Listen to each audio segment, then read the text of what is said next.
Hello जी, 10th class. स्वागत है आपका एनसीईआरटी मैथ सॉल्यूशन सीरीज में। स्टार्ट करेंगे आज चैप्टर नंबर 7। पहले एक्सरसाइज करेंगे, लेकिन बिफोर दैट डिस्कस कर लेते हैं इंपॉर्टेंट कॉन्सेप्ट जो यूज होने वाला है इस एक्सरसाइज में।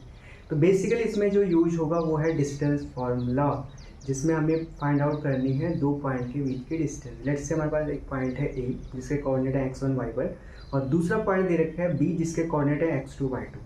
तो इन दोनों पॉइंट के बीच की डिस्टेंस कोऑर्डिनेट ज्योमेट्री में कैसे निकाले जाते हैं? फॉर्मूला है d equals to under root x2 minus x1 square plus y2 minus y1 का होल स्क्वायर। ये डिस्टेंस फॉर्मूला सभी बच्चों को याद होना चाहिए, फिर ये एक्सरसाइज इजी आपके लिए बन जाएगी। ठीक है, तो बिना टाइम वेस्ट करे स्टार्ट करते हैं पहली एक्सरसाइज 7.1।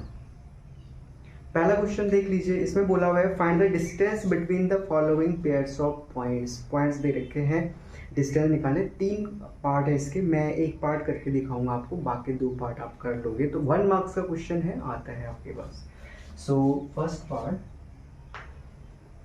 ऑफ क्वेश्चन नंबर 1, इसमें जो 2 पॉइंट दे रखे हैं उनको देख लीजिए। एक पॉइंट है 2,3 और दूसरा पॉइंट आपको दे रखा है 4,1। ठीक है, ये 2 पॉइंट है। देखो मिस्टेक ना हो, सबसे पहले इन कोऑर्डिनेट के ऊपर आप क्या लिख लीजिए, x1 y1 और x2 y2 लिख दीजिए। ठीक है, अब गलती की गुंजाइश बिल्कुल खत्म हो जाएगी। अब फॉर्मूला क्या था? देखो फॉर्मूला है d इक्वल्स टू, फॉर्मूला बार बार लिखेंगे ताकि याद रहे, x2 minus x1 square plus y2 minus y1 whole square. देखिए यहाँ पर वैल्यूज देखो, x2 कितना है 4 माइनस 2 स्क्वायर प्लस y2 कितना है 1 एंड y1 कितना है 3 स्क्वायर। सो अंडर रूट यहाँ पर आ जाएगा 2 स्क्वायर प्लस यहाँ पे आ रहा है माइनस 2 स्क्वायर। सो आप देखिए ये कितना हो गया, 2 टू जा 4 एंड दिस इज 4 ऑल्सो। तो ये आ जाएगा आपके पास 2√2 यूनिट। इसका मतलब इन 2 पॉइंट के बीच की डिस्टेंस कितनी है? 2√2 यूनिट। ठीक है, तो यहाँ पे यूनिट जरूर लिख दीजिएगा, कई बार टीचर्स जो है इस पे मार्क्स डिडक्ट कर देते हैं। यूनिट लिखना जरूर है, डिस्टेंस की कोई ना कोई यूनिट तो होगी ना, तो यहाँ पे यूनिट जरूर लिख दीजिएगा। अच्छा, एक इंपॉर्टेंट बात और डिस्कस करनी है। ये जो फॉर्मूला है ना, यहाँ पे लिखा हुआ है x2 माइनस x1 स्क्वायर। आप चाहो तो x1 माइनस x2 भी लिख सकते हो, कोई फर्क नहीं पड़ेगा। सिमिलरली यहाँ पे y1 माइनस y2 का स्क्वायर, क्योंकि स्क्वायर टर्म्स है तो डजंट मैटर, तो आप इसको याद कर लीजिए। ऐसे करना, तो सेकंड और थर्ड पार्ट आप लोग खुद करोगे। चलिए अब नेक्स्ट क्वेश्चन सेकंड की तरफ बढ़ते हैं। Find the distance between the point 0 and 36। ये भी डिस्टेंस वाला क्वेश्चन है, आई होप आप कर लोगे। थर्ड क्वेश्चन कर लेते हैं, determine if the points 1 5 2 3 -2 -11 are collinear. बहुत इंपॉर्टेंट क्वेश्चन है। सेम क्वेश्चन जो है इसी चैप्टर में 2 बार आएगा। सेम क्वेश्चन का मेरा मतलब है कि इस टाइप का कोलिनियरिटी वाला कॉन्सेप्ट, मेरा ये बिल्कुल मीनिंग नहीं है कि सेम एग्जैक्टली दिस क्वेश्चन, मैं कह रहा हूँ पैटर्न ऑफ द क्वेश्चन। मतलब जो कोलिनियरिटी वाला है ये 2 जगह आएगा, एक आगे भी है, उसमें एरिया ऑफ ट्राइंगल आएगा, लेकिन मेरे ख्याल से सिलेबस से हटा दिया है। तो आपको कोलिनियरिटी प्रूव करना है डिस्टेंस फार्मूले से। तो यहाँ पे क्या करना है आपको, थर्ड क्वेश्चन में आप देखिए 3 पॉइंट दे रखे हैं। सबसे पहले इसको नाम दे दीजिए, जैसे यहाँ पे 1 5 तो इसको नेम दे दीजिए आप A पॉइंट। दूसरा पॉइंट है हमारा 2,3 एंड तीसरा पॉइंट है हमारा -2 -11। तो A B C इनको मैंने नेम दे दिए हैं। ठीक है, अच्छा अब इनके ऊपर सबसे पहले आप x1 y1 x2 y2। अच्छा ये मैं क्यों लिख रहा हूँ मैंने आपको बताया, क्योंकि ना बच्चे मिस्टेक कर देते हैं ढूंढने में कि x1 y1 कौन है, और इस वजह से जो है कई बार कैलकुलेशन में कन्फ्यूजन क्रिएट हो जाता है कैलकुलेशन में, है ना। तो सबसे पहले आप देखो, मैंने यहाँ पे x1 y1 x2 y2 x3 y3 लिख दिए हैं। ए बी निकालो सबसे पहले। तो ए बी के लिए आप क्या करोगे, फॉर्मूला वही है सेम डिस्टेंस का फॉर्मूला, x2 माइनस x1 तो 2 minus 1 square plus 3 minus 5 square. Check करो कितना आ रहा है, देखो अंडर रूट यहाँ पे देखिए 2 माइनस 1 1 का square that is 1 and 3 minus 5 -2 -2 का square 4। So it is coming out to be under root 5। आगे ऐसे आपको क्या निकालना है, BC निकालिए। BC कितना आएगा चेक करिए, देखो तो यहाँ पे BC के लिए आपको क्या करना है, ये B से लेकर C तक की डिस्टेंस निकाल रहे हैं आप लोग। ठीक है, ये वाली डिस्टेंस, इसमें क्या करना है आपको, x2 माइनस x3 कर लीजिए। बस आपको क्या करना है, x कोऑर्डिनेट में से x वाले को माइनस करना है, या x3 माइनस x2 कर लीजिए। सो -2 का स्क्वायर प्लस -11 -3 का स्क्वायर। ठीक है, अब देखो कितना आ रहा है यहाँ पर, -2 -4 का square that is 16 and -11 -3 that is -14 का square 196. So it is coming out to be, देखो कितना आ गया 200. अब यहाँ पे आपको मिल रहा है अंडर रूट 212 को फैक्टराइज कर लीजिए. यहाँ पर देखो कितना आ रहा है. So it is coming out to be like this है, आप चेक कर सकते हैं. बाकी ये फैक्टराइज नहीं होगा तो ये आ रहा है 2 × 2 × 53 दैट इज 2√50. ठीक है. आगे नेक्स्ट हम लोग निकालेंगे कौन से डिस्टेंस बच गए ए से लेकर सी तक. ठीक है, हम निकालेंगे यहाँ पर ए सी अंडर रूट. ठीक है. अब ए और सी के कोऑर्डिनेट पे फोकस करने की ओर. सी का है -2 एंड ए का कोऑर्डिनेट यहाँ पे था 1 एक्स कोऑर्डिनेट. ठीक है. वाई कोऑर्डिनेट देखिए सी का है -11 एंड यहाँ पर ए का वाई कोऑर्डिनेट है 5.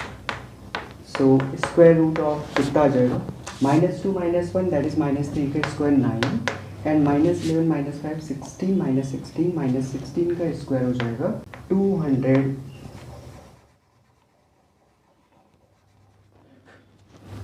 256. सो ये आ रहा है हमारे पास, इनको ऐड कर दीजिए 15 65 265. ठीक है.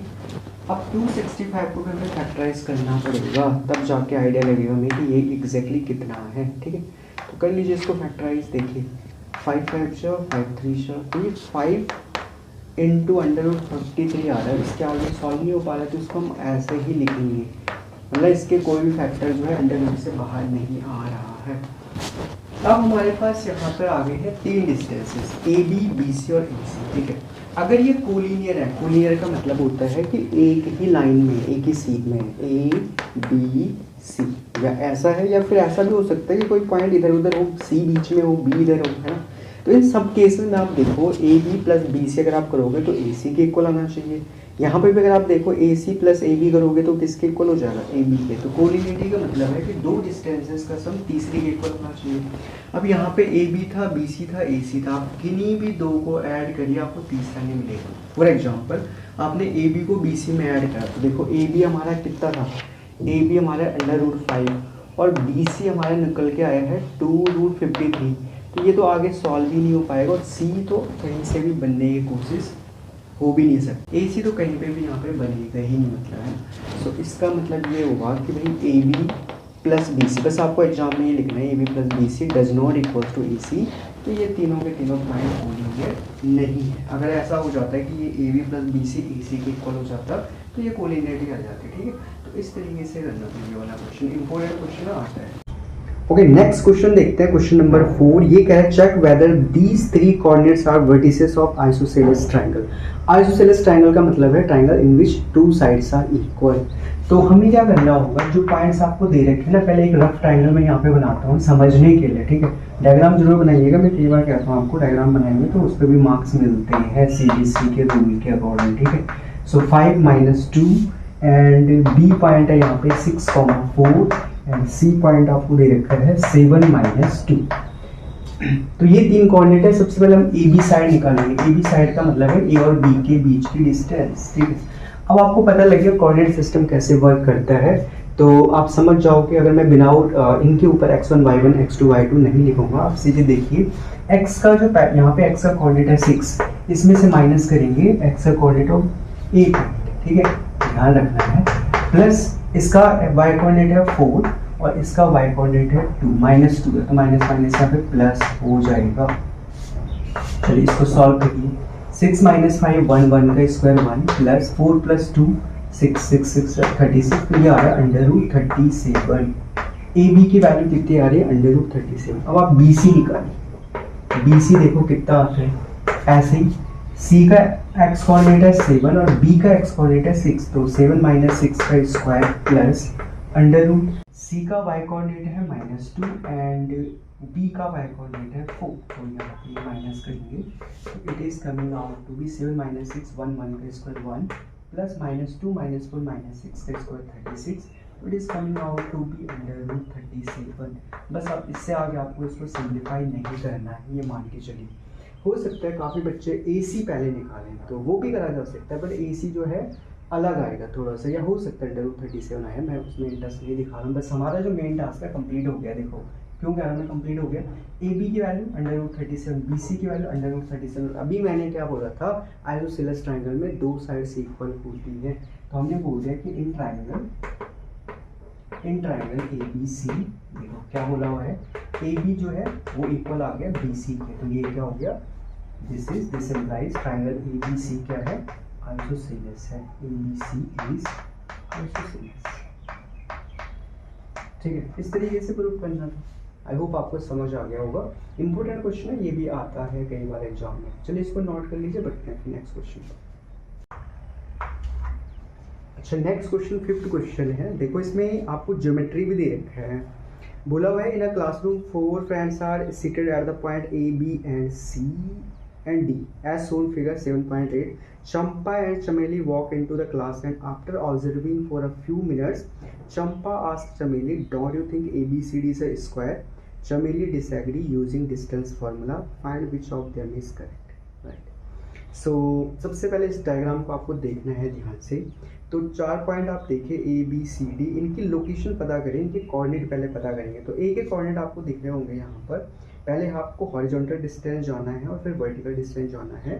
तो आप देखोगे ए के कोऑर्डिनेट आ गए 3,4, सिमिलरली बी के आ गए 6,7, सी के आ जाएंगे 9,4 एंड डी के कोऑर्डिनेट आ रहे हैं 6,1। ठीक है, ये कोऑर्डिनेट आपने ए बी सी डी के निकाल लिए। तो मैं यहाँ पे रफ डायग्राम आप बना लेता हूँ। हमें नहीं पता ये स्क्वायर है कि नहीं, हम बस डिस्टेंस फार्मूला यूज करते हुए बनाएंगे। ठीक है, A B C D coordinate आए थे, ए के कोऑर्डिनेट थे 3,4, बी के कोऑर्डिनेट थे हमारे 6,7, सी के कोऑर्डिनेट आ गए थे, जो सी इधर है, ठीक है, और डी इधर पे। तो सी के कोऑर्डिनेट आ गए थे 9,4 एंड डी के कोऑर्डिनेट हमारे 6,1। ठीक है, इसको वेरीफाई कर लीजिए। अब आपको क्या करना है, सबसे पहले आप ए बी निकालिए, डिस्टेंस फार्मूला यूज करते हुए ए बी पता करना है। तो 6 - 3 स्क्वायर प्लस 7 - 4 स्क्वायर। सो आप देखिए ये कितना आ रहा है, 3 3 9 प्लस 3 3 9, तो इस 3√2।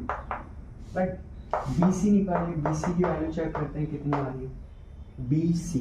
ठीक है, 9 - 6 होल स्क्वायर प्लस 4 - 7 स्क्वायर। सो 9 - 6 3 स्क्वायर 9, 4 - 7 -3 का स्क्वायर 9, तो ये भी आ रहा है 3√2।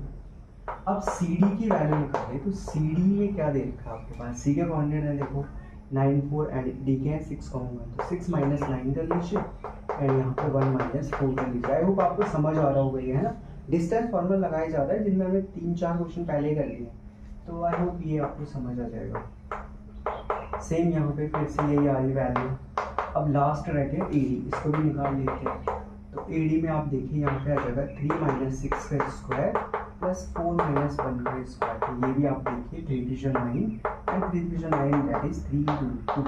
तो ए बी आप देखोगे, ए बी जो है वो बी सी के इक्वल आ रहा है, बी सी सी डी के इक्वल आ रहा है, और सी डी जो है फिर से ए डी या डी के इक्वल आ रहा है। तो एक क्वाड्रिलेटरल में अगर चारों के चारों साइड्स ठीक इक्वल हो जाए तो उसको हम कहते हैं स्क्वायर। इसका मतलब कौन कहता है, चंपा और चमेली में एक ने कहा था ना, इसमें बोला था चंपा एंड चमेली observing for a few minute, Champa ask चमेली डोंट यू थिंक ABCD से स्क्वायर। ठीक है, तो चंपा ने क्लेम करा था कि ये स्क्वायर, तो चंपा इज राइट, और चमेली ने बोला कि नहीं मैं एग्री नहीं करती हूँ, तो चमेली जो है रॉन्ग। ठीक है, चमेली ने सही नहीं बोला, चंपा ने सही बोला। तो इस तरीके से करना था। तो 5 क्वेश्चन हमने कर लिए, बढ़ते हमारे नेक्स्ट क्वेश्चन की तरफ।